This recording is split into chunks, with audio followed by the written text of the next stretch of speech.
मेरे कॉलेज के आखिरी सेमेस्टर में एक बार मैं रास्ते में टहल रहा था कि एक फुटबॉल प्लेयर जो कि 325 पाउंड का था, गोली था, उसने मुझे धक्का मारा क्योंकि मैं उसकी गाड़ी के रास्ते में आ गया था। मैं तो बस 120 पाउंड का यानी उसका आधा भी नहीं था।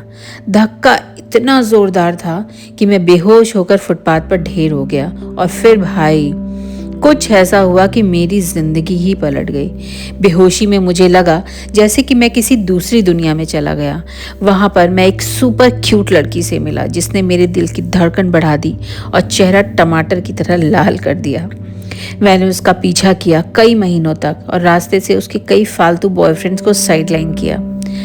आखिरकार 2 साल के बाद हमारी शादी हो गई और जल्दी ही एक प्यारी सी बेटी हो गई। मेरी जॉब इतनी मस्त थी कि बीवी को घर के बाहर काम करने की जरूरत ही नहीं पड़ी। जब मेरी बेटी 2 साल की हुई तो मेरी वाइफ ने एक बेटे को जन्म दिया। मेरा बेटा, यार वो मेरी जिंदगी का रौनक था।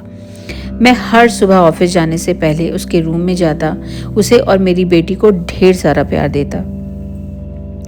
लेकिन एक दिन सोफे पर चिल करते समय मेरी नज़र हमारे लिविंग रूम के लैंप पर पड़ी। वो लैंप कुछ अजीब सा लग रहा था, जैसे उल्टा पुल्टा। वो एक चौकोर लैंप था, अजीब सा दिखने वाला, अजीब सा फील कराने वाला, 4 टांगों वाला। बस मैं उसे घूरता रहा, नज़र हटा ही नहीं पाया। पूरी रात मैंने उस लैंप को देखा और अगली सुबह ऑफिस नहीं गया। कुछ तो गड़बड़ थी उस लैंप में। फिर मैंने खाना पीना छोड़ दिया, सोफे से उठता सिर्फ बाथरूम जाने के लिए, और जल्दी ही वो भी बंद हो गया। 3 दिन तक मैं उस लानत लैंप को ताकता रहा।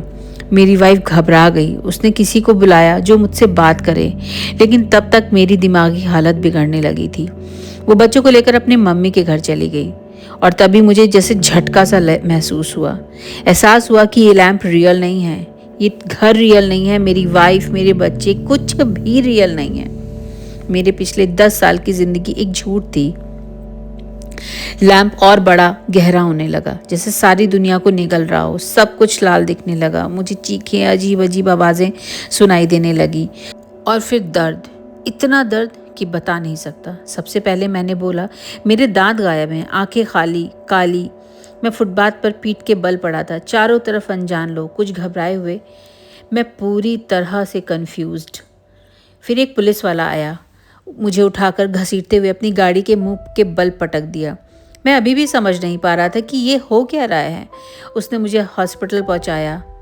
उसके बाद मैं करीब 3 साल तक भयानक डिप्रेशन में रहा। मेरी वाइफ और बच्चों को खोने का गम, ये जानते हुए कि वो सब कभी थे ही नहीं।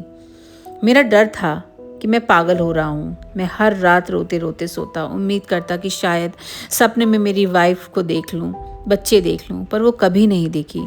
हाँ, कभी कभी मुझे अपने बेटे की झलक मिलती है, मेरी आंखों के कोने से, हमेशा 5 साल का। लेकिन मैं कभी नहीं सुन पाता कि वो क्या कहता है। क्या हुआ था मेरे साथ, ये रियल था, सच में रियल, जो मैंने आपको बताया।